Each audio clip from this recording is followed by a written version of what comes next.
Welcome back to our Byzantine Empire with the OEBYZ mod, or BYZ.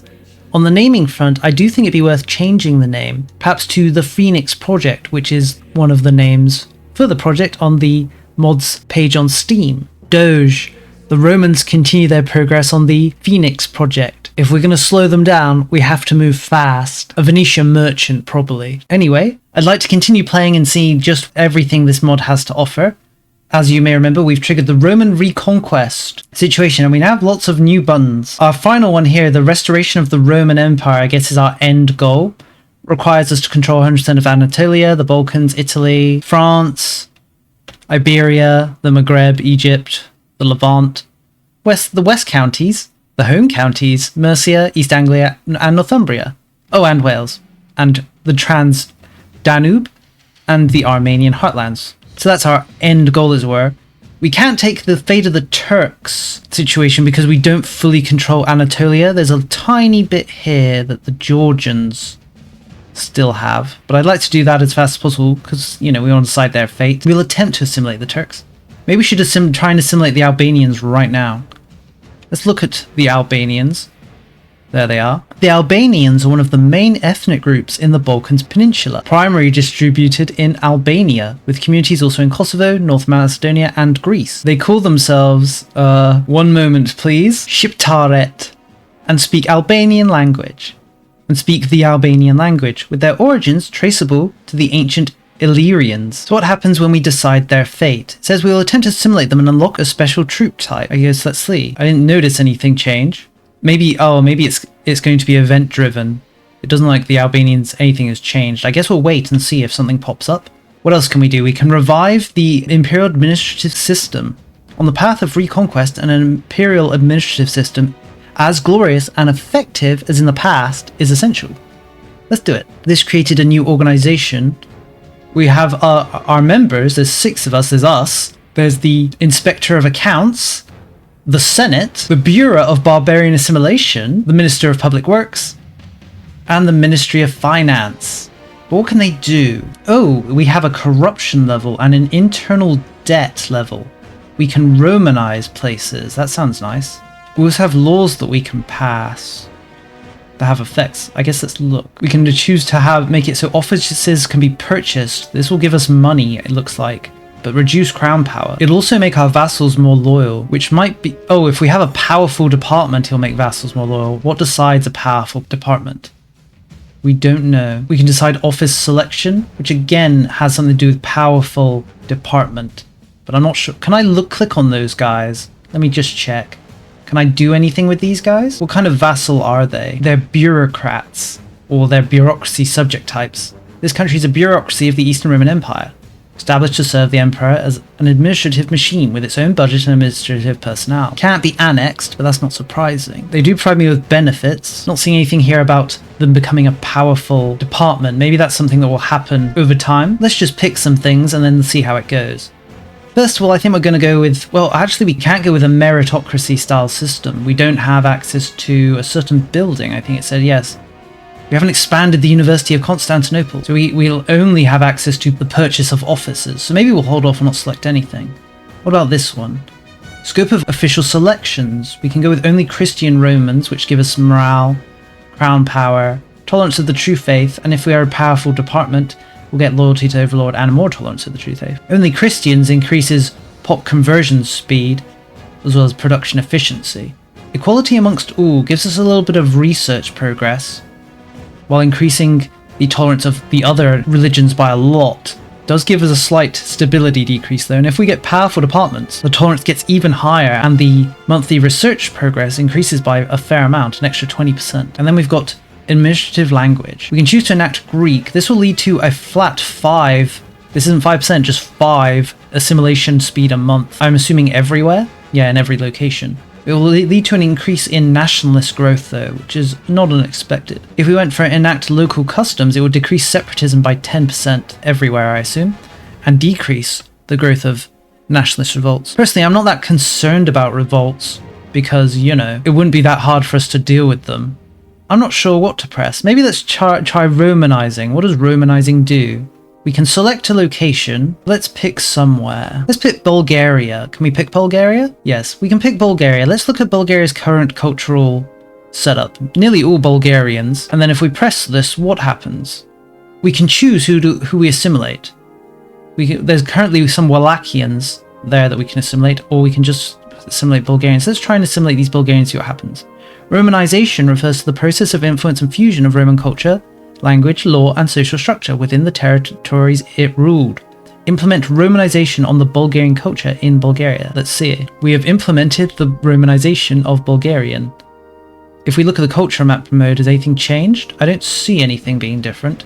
I notice there is now a Roman Bulgarian culture that inhabits these lands. Maybe Pops will naturally convert to this new Bulgarian Roman, or maybe we have to press the Romanize button a few times to fully assimilate them. I kind of want to hold off and wait and see what happens if we just let things tick. What else can we do? We can celebrate the restoration of lost land. Well, let's do this. We can choose where to celebrate. I guess let's do it in Constantinople. A day of celebration. Does this give us anything? It seems to cost 100 gold. Does it provide a modifier to Byzantium? I don't think so. I'm not seeing one. But let's press the button first. Yeah, I didn't see a modifier appear. Did it provide a modifier to us? I don't see one, so I guess not. Maybe it does do something. The button's still there, so can we do it again? We could just keep doing it. Maybe it's something that's not fully implemented. We can of course restore lost land, which gives us more CBs on things. Always good. We can also launch a southern Italy military expedition. Let's do that. That sounds cool. So it will cost us a lot of money and 5,000 manpower. Luckily, we've got quite a lot of manpower. So we can choose. We can send it against Naples or Sicily. Maybe let's do Sicily because they're smaller and weaker, so it'll give us an idea of how this is going to work. We can choose where they land. Okay. I mean, let's land next to Syracuse. That seems like the obvious point, right? So what happens? Looks like it just spawns an army. It spawned the Legion here. They're an expeditionary corps. They can be annexed. This country is an external dependent on the Roman military corps sent on an expedition. Are we at war with Sicily then? Or are they just at war on their own? I mean, I don't see how they could lose. It looks like it's like a civil war because the land is switching over to the occupation of our expedition. I suppose let's just see what happens once they win, because I find it hard to believe they'd lose. Looks like we have the option to end the military expedition, or as well as support the military expedition. I guess if they're not doing too well, we could send them reinforcements. I don't see how they could fail, though, at least currently. They have a lot of troops. What else do we have? We have the Ordnance Research and Development. We'll focus on experimenting with the most advanced and avant-garde weapons to ensure the Empire's military technology always stays ahead of its rivals. Score accumulation method. When an army containing the Ordnance Innovation Corps wins a battle, gain corresponding score based on the battle's location's terrain. Let's click this. What happens? All right, so we can research these things. We can research firearms, cannons, tools, weaponry, and that gives us a modifier for a year, which increases our quality. And then I guess we have to win battles to fully research this. Let's click the tool one. What happens? All right, so we're now researching this crow's beak forceps. In order to research it, we need to fight, I guess, 10 large-scale combats and 20 flat terrain combats, and then the research will be complete. I don't know what that does though. I guess we can kind of find out. We need to fight a war, I guess. And we'll need to not let our themes do all the work. Let's watch and see how this little conflict plays out in Sicily first before we think about expanding. We still don't know how it's going to go. As I said, I find it hard to imagine how the expedition can lose, but I'm curious what happens once they win. What becomes of the expedition? Do they convert into a new vassal? Do they become a sort of tributary, or does the land get annexed by us? Looks like we've gained a new cabinet action. Integrate expeditionary corps. Due to long-distance expeditions, all military and political power in the conquered territories are directly controlled by the corps general. While the corps general still submits to central authority, we should tighten our control over the expeditionary corps. So I guess we have to integrate them into a provincial vassal, a lot like our existing Roman allies that we can create. But it said we could integrate these guys, this vassal type. So let's let them win, and then we'll see what happens. There, it looks like they've won. Now they're just kind of hanging around in the territory. We can integrate them, so maybe the idea is we can't send out more expeditions until we either annex them or integrate them using that cabinet action. I guess we'll do the cabinet action and see what happens. Yes, we'll start integrating these guys, and they should become a normal vassal. While we're here, let's also abolish this excessive corvée labor. Excessiveness is always bad. I think I figured out how these expeditions work. So it seems if we have a general, when we send an expedition, we send the general. For example, our current army has this guy as a general, Mr. Aladdin here, Turkish Sunni. He's got some very, very high stats though, so we can send him off on an expedition. I guess let's do one for Naples now. They really shouldn't have much trouble, right? Can we land in Bari? No. I guess we can only land in rural locations. Or maybe it's cities we land in. No, it's rural locations. But we'll land somewhere in southern Italy because that makes the most sense. And then we'll see how they go. How strong's Naples? Well, they're actually at war with the Pope right now. And they've only got around 7,000 levies. I don't know if allies will call in. I don't think Sicily had any allies, but these guys are allied with Hungary. So I guess we'll see whether the expedition fights allies or whether it's just one-on-one sort of deal. So again, they land with 6,000 men. It looks like Naples' vassal got called in, but maybe not their allies. That's good. It should mean they win. Before we do anything else, what happens when we press this support the expedition button? Does it give them more troops? It says that we'll send reinforcements. I just want to see, try it out. Yeah, it looks like they gained another 3,000 regulars. Should be more than enough for them to win the conflict. We probably don't need to keep an eye on them. Let's actually check in on these Albanians. We can see that a new Albanian culture has spawned within our culture group. There are still some existing Albanians around though, and I don't recall this modifier being in the provinces. I'll have to look back over my footage. But we now have this Albanian mountaineers location modifier, which stops the assimilation of peasants, maybe because it's being done in the background to convert them to this new Albanian culture. It also provides 100% manpower growth and a decrease to control, as well as a fort defense increase. It did say we would get unique mountaineer units. Maybe they're somewhere here in the advanced tree. Yeah, I think these are them. The Albanian levies will gain access to Albanian mountaineer companies. That's probably the unique unit that was mentioned. This is also the Turkish units that will gain access to. You can see we can't research it currently because we haven't fulfilled the action to assimilate the Turks. We can also see that we have the Ordnance Innovation Corps here, so I guess we need to research and build them as well in order to carry out that research. And here's the research. We have the Turkish bow, crow's beak forceps, and then there's other ones. It looks like, yeah, when we research one, we gain access to more. So there's the Roman military bands, there's the terror tactics, modernized Greek fire, specialist artillery, imperial staff. It looks like we have to do research, maybe unique research for every single one of them. I'm not sure how easy it's going to be. The problem is because our themes are so big, they're going to be able to do most of the fighting for us, so it might be difficult for us to actually rack up the points needed by fighting in certain terrain. I guess we'll see how it goes. I could always set my themes to, set them to the passive mode, I think there is. Where is it? Yeah, here, we can set them to be passive and then they shouldn't intervene in the conflict if need be. Then we could let our actual army do the fighting. While the expedition continues its work in Italy, let's go on the offensive ourselves. Keeping in mind, I don't think we can do the research because we haven't got access to the military research corps. So I think we're not going to bother that much fighting ourselves. We'll let our vassals do it. Who should we attack? I feel like the Mamluks are the ones, right? They have around 40,000 levies. Around 1,000 or 2,000 of those are regulars.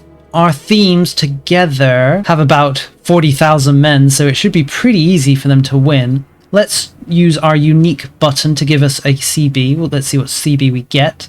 We'll make Cairo the target, I guess.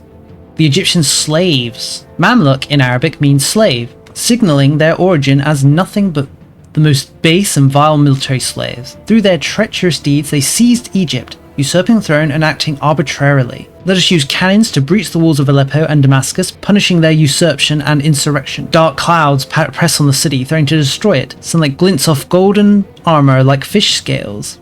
We'll gain a march into Egypt CB against the Egyptians, which really reduce the cost of taking land. We'll see if this is like the Turkish CBs, where once we took land in Anatolia, it automatically flipped to our control. I'm not going to deploy our own military because I just don't see a reason to, and I'd like to preserve them for the future where we are actually going to use them a fair bit to make use of the options to complete those researches. So we'll enjoy using our themes to just wreck everyone while we can. We do have access to unique peace deal for this one, Crush the Mamluks, which I assume It looks like it creates some new countries to govern the Mamlukian lands, I guess, and maybe gives the rest to us. I suppose we'll see. We'll see what happens when it's done. Looking back at this Eastern Roman administrative system, there's a few other options that I didn't really look at. Restoring the aqueducts and restoring these other things. Where are they? Are these buildings in Constantinople, or are they buildings elsewhere? Maybe they're not buildings at all. Ah, actually, here they are. This is the cistern, and here's the aqueducts. Looks like the aqueducts makes burghers happy. Well, and it massively increases the population capacity for Constantinople. I guess let's do them. I'm not sure if what they cost. It doesn't list a cost here. Let's just try doing the aqueducts. Looks like it's just done. Didn't cost anything. Let me pay attention and do the cistern.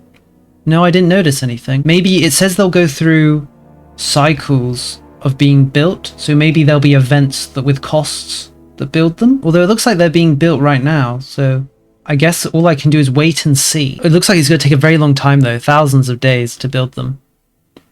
As I said, I guess we'll just wait and see. Let's check in on our guys in Naples. Looks like they've pretty much already nearly won. It's just a few holdouts that they're having to conquer. Did Hungary ever get involved in this war? Doesn't like it. So it must just be a vassals and the nation itself sort of war. Kind of like a civil war, but civil wars don't normally include vassals necessarily. I wonder once we take Naples, we'll be able to carry out expeditions for the rest of Italy. Maybe not. Maybe it's only southern Italy that we're allowed to use this option against. Here we can see who's a powerful department, but it doesn't really tell me how they become powerful departments. I guess a lot of this stuff is out of my hands, as well as the corruption mechanic.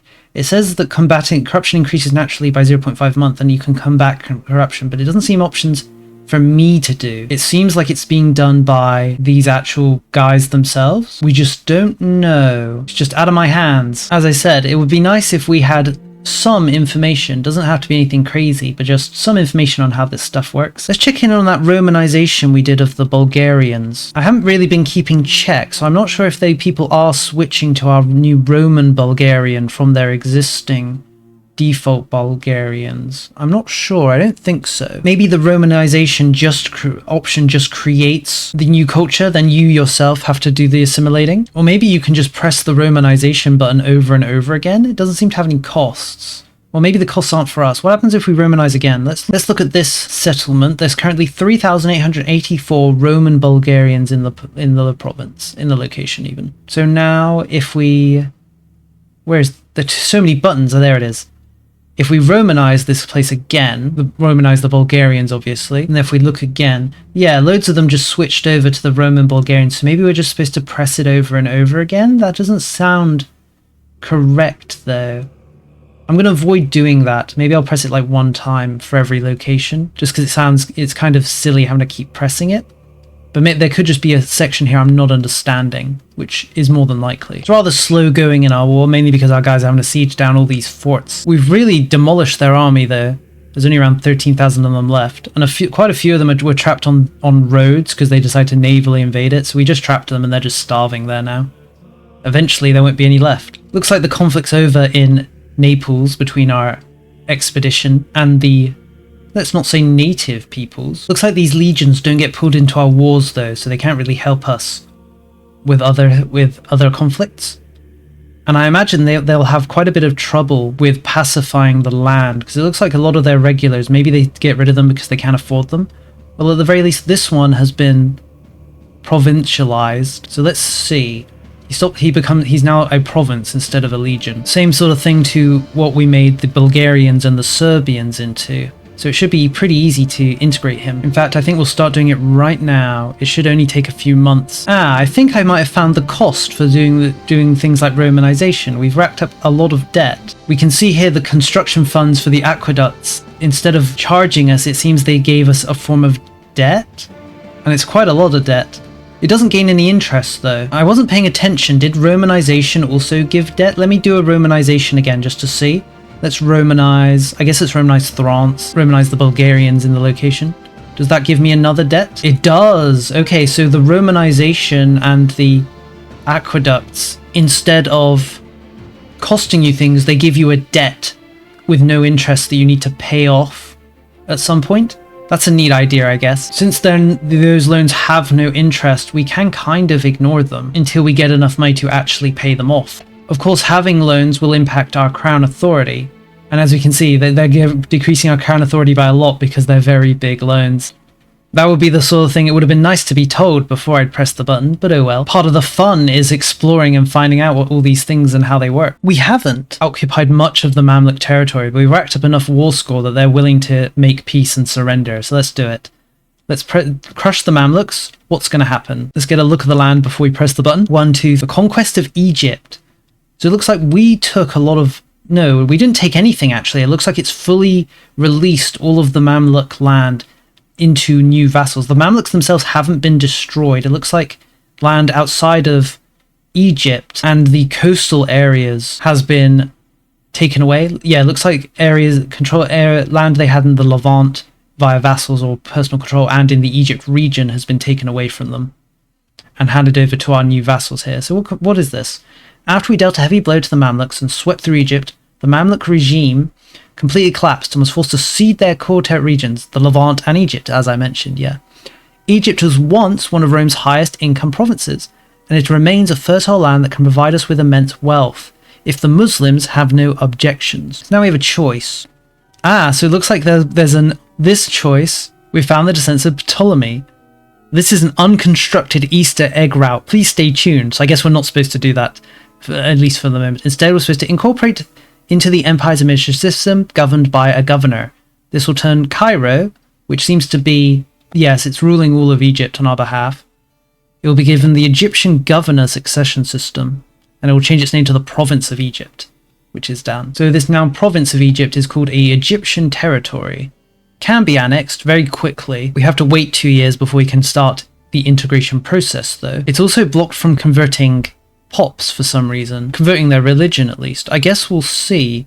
Maybe there's going to be an event, or maybe there's intended to be events for them to rebel. The other territories were turned into, well actually Jerusalem itself was turned into one of the 5 patriarchs, I suppose. How do these guys work? They give us monthly religious influence, push us towards Roman identity. They're also blocked for conversion.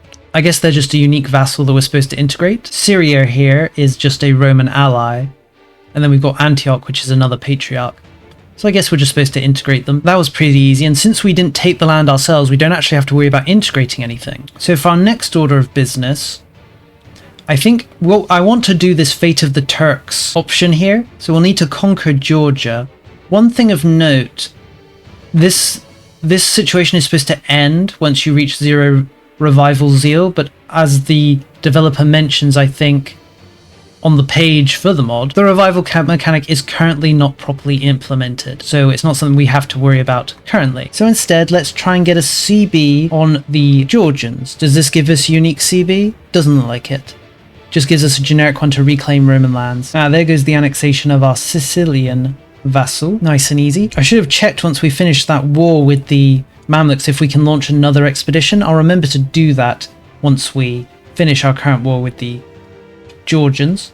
We're not going to take too much land for the Georgians. I'd just like to take the land that is required for our situation. I know but some people might not like that, but I don't want to go too off the rails and get distracted doing other things. I want to focus on the mod's content. So now we control all of Anatolia, we can decide the fate of the Turks. I'm sure this will just do the same thing as with the Albanians. Let's actually look at the culture. So there's Turkish. I guess a new Turkish culture will spawn if we look back over. I don't know if the Albanians are still converting, maybe not. So I guess this is more of a one and done sort of thing. Speaking of which, can I launch another expedition? Yeah, there's no valid targets, and it says southern Italy, so I guess it can only be used against the southern Italian states, so that's out of the window. Since the Battle of Manzikert, the Turks have become our most troublesome problem. Restoring Asia Minor was once a distant dream, but now we have once again recovered every inch of the lands of Asia Minor. It's time to decide the fate of these migratory Turkic people. So we press the button. Nothing happens. I think if we wait a little bit...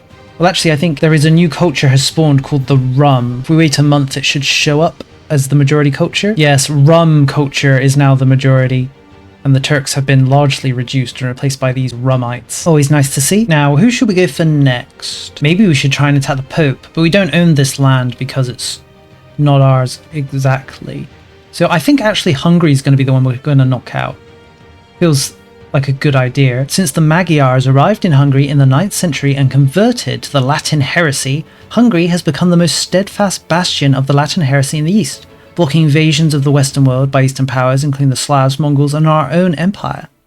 If we wish to secure our rear while advancing into the Western world, Hungary is a realm we must conquer. My zeal for the northern expedition burns like mountains. Not sure that makes much sense, but we'll do it anyway. This gives us unique casus belli, return to Dacia and the lands of the Huns. Should we declare war straight away? I don't see a reason not to. I doubt the Hungarians will be able to stop us. For some reason they are allied with the Georgians though, who we just fought, but that's a minor issue. Poland's also in. Alright, there's the Hungarians pretty much defeated. We're close to being able to finish the war goal. Again, another war where we basically did nothing and left everything to our themes. It's rather relaxing, really, just seeing the themes swarm over everyone. This must be what it's like to be a Roman Empire. You don't do anything other than sit there and think about the political and economic ramifications of your decisions, while the legions carry out the military work. Alright, let's do it. We will shatter the shield of Catholicism. Looks like we took control of Moldova for some reason. Not really sure why. It's not in, well, I suppose it is in Carpathia, isn't it? Logically, we would need to. But Hungary proper has been split up. We've got the frontier region of Hungary, which is the Hungarian frontier region type of vassal. They give us a buff to our cavalry power. And then you've got Transylvania, Slovakia, and that's about it. They'll again need to be absorbed, like all the rest. Wallachia has managed to cling to its existence here as an independent nation. We'll need to nab them as well. Maybe we'll do it right now. To fully restore the Roman Empire, we do need to take all of Carpathia, I think. Or do we? Let me check. Maybe we don't. No, I don't see Carpathia in the list here. There's just this part of the region that must be brought under Roman rule, and it has been done so. Now we enter the real mess that is the Holy Roman Empire. I guess we could just attack somebody and try. We could attack Austria. They're very big. Attacking all these small nations is probably just going to be rather time consuming though, but it is what it is. Maybe we should go for the Pope. We still don't have a direct border though, and I don't think our vassals will do a good job transferring via navy, so I think let's go for Austria. Is there anyone who deserves to be bullied as much as Austria? Probably not. Or if you're stupid like me, you'll accidentally click Hungary while trying to click on Austria. So we'll need to wait a year before we can get another CB. Or maybe not a year, a few months. And then we can get a real CB on someone we actually want to conquer. We've integrated Antioch, so now Antioch is under our control, as it rightfully should be. Because we own Antioch now, I think one of our privileges gave us the benefit. Which one was it? Yeah, this one. Controlling Antioch gives us an extra 0.2 monthly religious influence. That's pretty nice. Our monthly religious influence is actually pretty high at 1 a month. Which doesn't sound very high, but it is. Right, this time we'll declare war on Austria. It doesn't look like we get a unique CB for making one on Austria though, unfortunately, but it's not that big of a deal. I suppose one of the things we could do instead of annexing land is turning the nations we conquer into Roman allies and then integrating them. Since Roman allies can be integrated quite quickly, it's not that big of a deal making them. There, let's make Austria into a Roman ally. There we go. They are now a Roman ally. They don't really like us much. For obvious reasons, so we'll start improving relationships. Wait a minute, they were actually the Holy Roman Emperor. So the Holy Roman Emperor is now subjugated by Rome. Honestly, as it should be. I don't think it's likely they'll keep the emperorship though. There goes Jerusalem, we successfully integrated it. Now we gain access to the Jerusalem Privilege Law. We can allow pilgrims for all believers, which will increase tolerance. Charge pilgrimage fees, which will give us some money and decrease tolerance. Forbid heretics and infidels, which decreases tolerance, but it increases our tolerance of the true faith by quite a bit. Forbid infidel pilgrimage, which increases tolerance, but also increases army morale. Or this final option to create the Jerusalem Patriarchy. I suppose an appointed patriarch to Jerusalem. This decreases the cost of doing the Orthodox Synod, as well as increasing monthly religious influence and decreasing monthly rebel growth. So I think we're going to go for this one. It feels the most thematic. Now I'm thinking we go for Tunisia next. They've actually vassalized all these nations in northern Africa, so maybe we can grab them all at once. Let's restore the lands on Tunisia. After Carthage fell in flames and salt was sown around its ruins, North Africa has no opponent worthy of a serious fight, only endless desert nomads and shameless pirates. Let's eliminate these descendants of Berbers and Arabs and put an end to our conflict with them. This just gives us normal CB despite the unique event, so I guess let's be off. Might take a little while for our guys to transport all the way over to Africa, but it shouldn't be a big deal. The Tunisians, even though they've brought the Mamluks in, can only bring around 35,000 men, nowhere near enough to oppose our legions. On a more important note, we managed to pay off the debts from restoring the aqueducts, and so I guess we could restore them to another level. Can I see the current level and what the next level would look like? Well, I can see the current level. This is the cistern. This is the aqueduct. I guess let's upgrade the cistern and see what happens when it upgrades to the next level. Keep the cistern's current numbers in your mind. Supported building levels plus 25. Local population capacity plus 100k. Now let's go over and restore it again. It's definitely upgrading. We can't see what the new modifiers are going to look like. We'll need to wait 1,000 days before it's finished, and I guess we'll be able to see. Now once again gives us a 10,000, it's actually a little more this time. It's 13,000 debt that we'll need to pay off, but honestly we're making a lot of money since we're not doing much other than sitting around, coring our lands. It's easy to make money in this situation. Speaking of making money, it's looking like our guys are carrying out a naval invasion of Tunis, funnily enough. Can't they just walk through? Ooh, actually these guys are tributaries, not actual vassals, so there is no land connection to Tunis. I didn't take that into account. I thought those were actual vassals, not tributaries. I guess what we could do is send our navy over to help our friends' navies actually make it there intact and land troops. I ended up just declaring a no-CB war on these guys so that we could get in. Let's just full annex them, get them out of here. I did bring my own army over just to make sure things went as planned. I will say there is a bit of a problem with all these vassals in the sense that they have near infinite revolts, or at least my Egyptian one is. We're having a lot of revolts happening right now that's distracting us. So what I think we'll do is we'll likely integrate them the moment we can suppress these 3 revolts that are currently happening. Hopefully we'll have enough time to integrate them before the next revolt comes, but it should be fine. Well, that's strange. These rebels managed to become independent and weren't annexed in the war. Oh well, I guess. We'll have to reacquire them in 3 or so years. We'll likely come back. Hopefully we can actually annex these other rebels. It'd be annoying if all of Egypt essentially became independent because our Egyptian vassal decided not to annex them. On an unrelated note, since we've got a fair bit of money, maybe we should carry out some Romanizations. Let's Romanize Sicily, and we could afford another one. Let's Romanize... well, we do have the Levant. Let's Romanize that. So Romanizing Sicily creates the Greco pop, it looks like. I wonder if they'll inhabit all of... whether just Sicilians will be Greco, or whether it will be all Italians will become Greco, or is it Greco? Probably Greco. For the Levant, looks like it just created a Roman Syrian culture from the people here in the Levant. Now that we have complete control of certain places, we can do some of these unique advancements that require us to control those areas. I think we're going to grab the Anatolian one for this raw material output, plus 10%. The other two aren't really, the Syrian and Sicilian ones aren't really appealing to me, so I think I'll leave them for now. The Timurids have actually expanded pretty far into Eastern Europe here, though I doubt they're not really much of a threat. Timur's dead. When did he die? A while ago. 30 or so years. No, actually the other way around. 11 years ago. So the Timurids have already kind of fallen away. We might destroy them before we finish up. I think I'm actually going to create a new theme. I'm going to create one in Italy. Ooh. We can't create one in Italy. Does that mean we can only create themes in our Anatolia and the Balkans? That's what it feels like. I was thinking I would expand and create a Italian theme. Maybe it's because we don't share a direct border. That might be it. I guess we'll see. I guess instead of declaring a theme, I was going to do what I was going to do anyway. That being, we're going to attack the Pope. It's about time. Recovering the Empire's ancestral lands.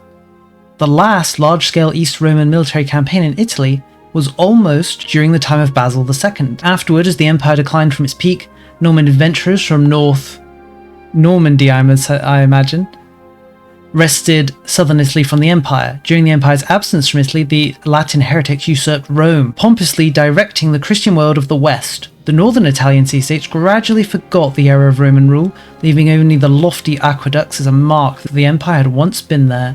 March on Italy. This of course gives us a casus belli on the Pope. For some reason the Castile is going to intervene. It says they have an ally. Yeah, they are allied with the Pope, but they shouldn't be a big deal. The main problem is going to be us physically getting there and getting to each other, but I'm sure it'll be fine. It's time our actual army got some action, so we'll likely ferry them over across to Italy. Ah, I actually forgot. Let's check back in on the cistern. Yeah, it looks like it doubled the numbers. At least that's what my memory's telling me.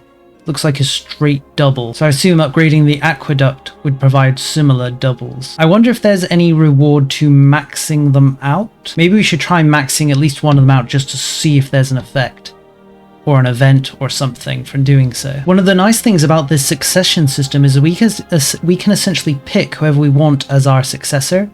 If we just find somebody with good stats like this guy here, we can then just make them co-emperor, and then they'll be made into our successor. Ah, we finally researched the Ordnance Innovation Corps. Looks like we can make 3 of them. I wonder, is there a reason to make more than 1? I suppose I'll make the 3 just because, you know, if I'm allowed to build 3, maybe I should. But I wonder if having 3 or more actually has any effect. Maybe it's so that you can scatter them around. It's probably that's probably it, right? You're allowed, so you can scatter them around amongst your armies. So you don't just have one army that's getting the points. You can have up to 3. That sounds logical. And we like logical things. All right, there goes the Pope. Rome is now brought back under Roman rule, as it always should have been. Will there be a unique event for taking Rome or something like that? Maybe not. Ooh. Looks like taking Rome gave us access to some new expeditions. We can do one for North Africa, which we can send against Morocco or Tunisia, and maybe these other countries as well, based on certain situations. And we can do an Iberian one against Portugal, Aragon, Castile, the usual suspects. Maybe let's just do it right now. I think if we do one against, let's do, who's the strongest amongst them? Castile, 20,000 men, Aragon, 16,000. Portugal is getting eaten as usual. So maybe let's go for Portugal. Since the ones we made before started with 6,000 men, it might be better to go with Portugal, who has less than 6,000 levies. Let's fire it off. Where should we spawn? I guess we'll spawn right next to Lisbon. Yes, just as before, they started 6,000 men. So if we did fire one against Castile or Aragon, for example, we'd need to be careful and be ready to reinforce them so that they could actually match the Aragonese or Castilian armies. Because 6,000 men, of course, they are regulars, but 6,000 men might not be able to do it against the full might of those regular armies. While that's going on, I think we're going to declare on the rebels in Egypt. And we're going to use our ordnance corps to see if we can get some of the research we need. So what did we need exactly? We needed large-scale combat plus of 10 and flat terrain combat of 20. Well, Egypt is pretty flat. It's got quite a few flat lands. I guess we'll just fight them. And what we're going to do is we're going to tell our themes not to intervene.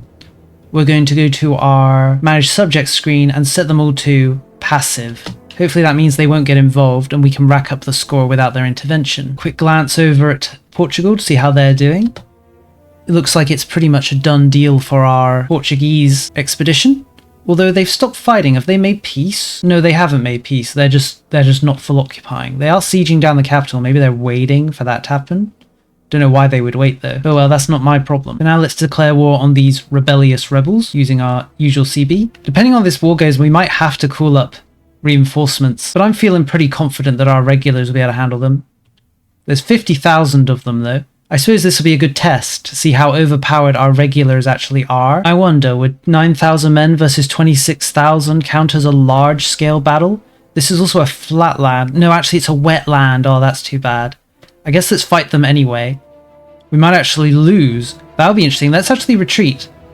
So we lost that battle. Did that give us any score? It didn't. It doesn't look like it gave score, so it has to be victories. Just having fights on the land isn't enough. It looks like the enemy are crossing over into our territory and our themes are reacting to them, unfortunately. Maybe a different tactic will be, let's go to this and manage and tell the themes to attach to us, and then we'll make it so our army is attachable, and we'll see if that causes them to come and attach to us. We managed to gain a flat terrain combat from defeating these guys because they're routing the moment we make contact with them in this flat province, so it definitely works. We killed around 200 of them in that battle. Does that give us anything towards the large-scale combat? Doesn't look like it. I'm not sure what the criteria for the large-scale combat is. whether it's amount of people who died or something more. Well, that was a pretty large scale battle. We killed 16,000 of them. Does that count as a large scale battle? It did. It counted as large scale combat. Maybe a stack wipe. Well, that wasn't a stack wipe. Did that one count? It had the similar amount of units. It didn't count. So maybe it has to be a stack wipe. Or just very high casualties, and maybe of at least 10,000. Our Legion won over in Portugal, so we can start integrating them. We can't sound out another expedition because we're currently at war, so I guess once the war ends we'll think about sending another one. Well, the problems is the enemy levies kind of break so fast that we don't have time to really rack up these scores. I'm having trouble getting the large-scale battle one because they tend to retreat before we deal massive casualties to them. Oh well, I guess. This goal of trying to defeat them on certain terrains kind of reminds me of a mission from Anbanar. Did this count? We were reinforcements. It looked like it did count for the terrain bonus, but I guess we didn't kill enough of them for it to be a large-scale battle. But yes, it reminds me of a certain mission from Anbanar's The Centaurs. We had to defeat certain races a certain amount of times in battles to gain a ticking score, which then unlocked permanent bonuses. Ah, that's a stack wipe. Surely that counts as a... yeah, it looks like it counts as a large-scale battle. I'm pretty sure we went up by one there. Maybe the idea is to keep someone alive as a little slave. You repeatedly just stack wipe. That's the kind of strategy I ended up using in Anbanar to make sure there were enough orcs still existing for me to get all the score I needed. Because orcs tend to have a hard time existing for some reason in Anbanar. Right, we took some land from the rebels. Not as much as I would have liked to. So we'll definitely have to come back and deal with them again. For now though, let's send out another expedition, I guess. We're running into manpower problems now. I guess that's what happens when you start actually using your military. Luckily we've got a lot of gold, so let's expand our training grounds. I guess it doesn't really matter where we build them, as long as we've got the population to become soldiers. Let's just build them all over, I guess. We need more manpower for Rome's armies. I'm still not sure how this celebration is supposed to work. What if we do a celebration in Antioch? Oh, I see. So this is this is how you're supposed to be able to increase your revival zeal. This gives revival zeal, and it gives restored the Empire's lost land till the end of the game. Is that a modifier for us or for the location? No, it looks like it's modified for us. It provides pretty low bonuses right now. I wonder, with every city that we liberate, do the bonuses get better? Let's do one for Jerusalem. We gain more revival zeal. I'm not sure if the numbers are changing. Let's check. So our current restored the Empire's lands is +2 crown power. So if we click this, does it change? It does. It goes to 4. Okay, so yeah, that's how this is supposed to work. You're supposed to revive lands. But how does it decide? I guess the developer intended certain locations to mean something. Constantinople's in the list though, even though doing one in Constantinople doesn't seem to do anything. Unless it does and I wasn't paying attention. No, it just takes us 100 money away if we do one in Constantinople. How odd. We can do one in Rome though. Rome, the eternal city, the city we have forever longed for. Over the nearly 1,000 long years, we have constantly replaced the components of Rome, like the ship of Theseus. The ship of Theseus is a pretty interesting thought experiment. If you weren't aware, you should definitely look it up. In order to survive in this cruel world amidst countless challenges from powerful enemies, returning to Rome now, everything about us has changed beyond recognition. But beneath Trajan's column, even the toughest veterans cannot help but shed tears. The origin of the Empire is back in our hands. I think a good thing the developer could do is tell you clearly which locations you need to take to gain this revival zeal, because it's a neat idea, but if you don't know which locations you need to take, and I mean, I don't know, I've only just glanced at it, then when revival zeal actually becomes a thing that you can run out of, it'll be quite difficult if you don't know which locations to go for to keep it up. But that's a minor complaint, really. I mean, it's not really a complaint, it's more just the reality. I honestly wish a large coalition would form against me so that I could just fight them straight up and conquer them instead of having to do these small individual wars, but that's definitely more of an EU5 problem than anything else. Our cistern's at the 3rd level now, so let's upgrade it to its final level. I haven't paid off the loan from the previous one. Maybe I should hold off. It might be a bad idea to get even more debt.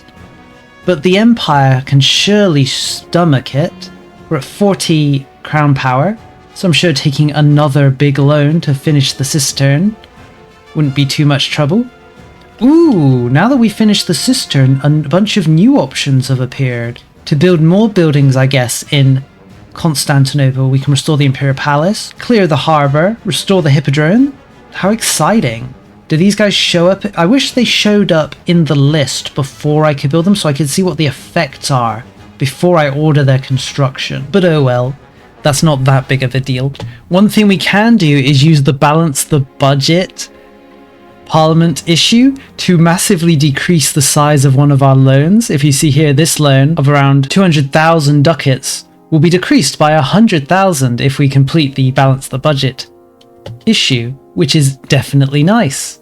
Probably something the developer hadn't factored in though, but that's fine by me. The real question is, when we pay off these loans, I assume the money goes to these guys because the loans are to them, so what do they do with the money? Do they even receive it?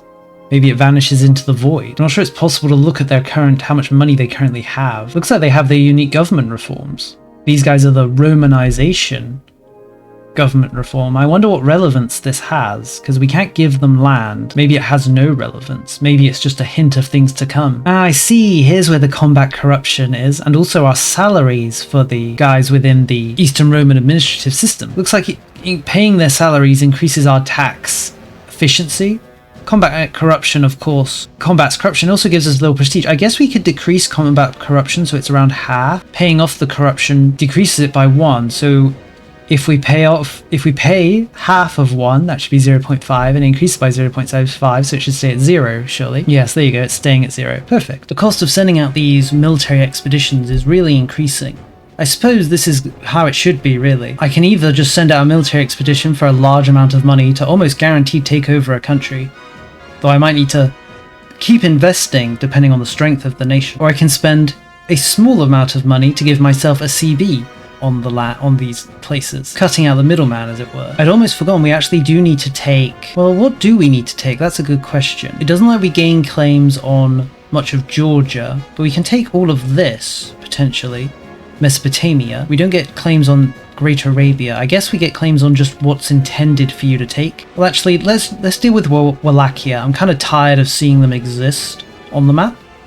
They're blue, getting in the way of our glorious Roman purple. Let's just get them out of here. Does Wallachia have any flatlands?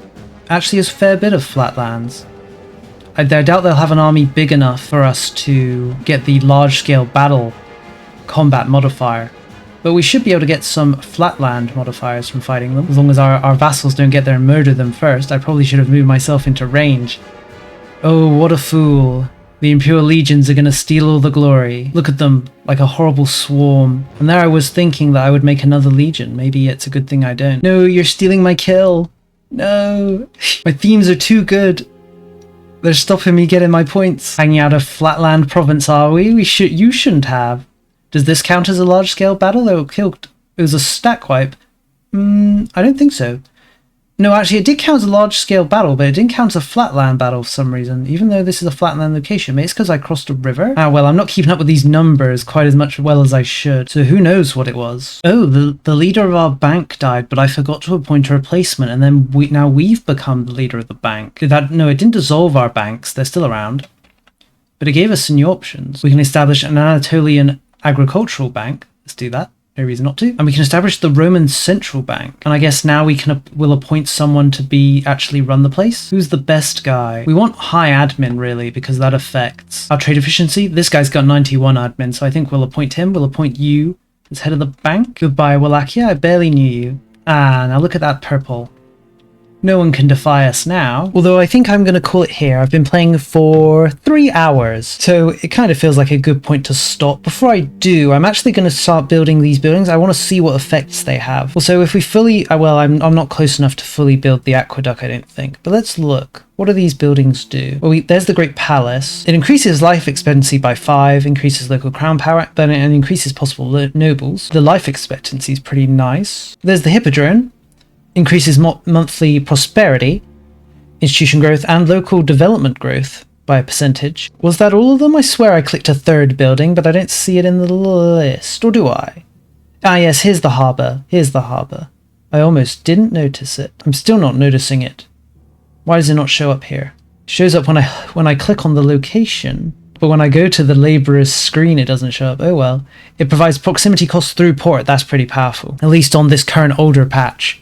and then a little trade capacity, local shipbuilding speed, and trade embarkment disembarkment cost. How interesting. And building all those buildings gave us 100,000 debt spread over 4 loans. Oh boy. Now we're thinking like a real Roman emperor. If we just keep racking up debt, nothing can go wrong. There's a few things we haven't done. We haven't established this trade hegemony, which requires us to control all of Egypt, Crimea, which wouldn't be that big of a deal, as well as Venice or Genoa. Of course, we haven't unified Rome. Did we take anywhere we could host a celebration in? No. I was hoping there could be a celebration in one of these Hungarian provinces, but it seems not.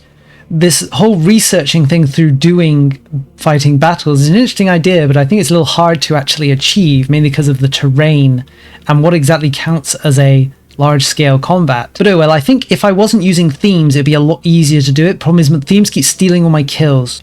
If I hadn't gone so hard on themes, or if I had the option to reel them in, like for example, there's nothing I can do with a theme right now. Like a theme is here permanently, they can't be annexed, I can't dissolve them. I can't even stop them getting involved in my wars. There's no option to set them to scutage, for example. So achieving those sorts of criteria is definitely difficult. I only tried this one though. I don't know if the others are easier and I just happened to pick the harder one. I'm also curious whether achieving the criteria would research it for free, or whether you'll have to research it after you've achieved the criteria. It's not a big deal, it'd be good to know, I guess. On the note of difficulty, I definitely say this isn't very hard mod, if only because of the themes. Even if they were much reduced though, I still think it wouldn't be very difficult. Maybe that's just me though. But I don't think there's anything necessarily wrong with having an easier mod. There's time for very hard starts and very complicated and difficult to handle situations, and times for very simple and easy ones. Both can be fun. There's no reason not to have both. For now though, this is the end of the video.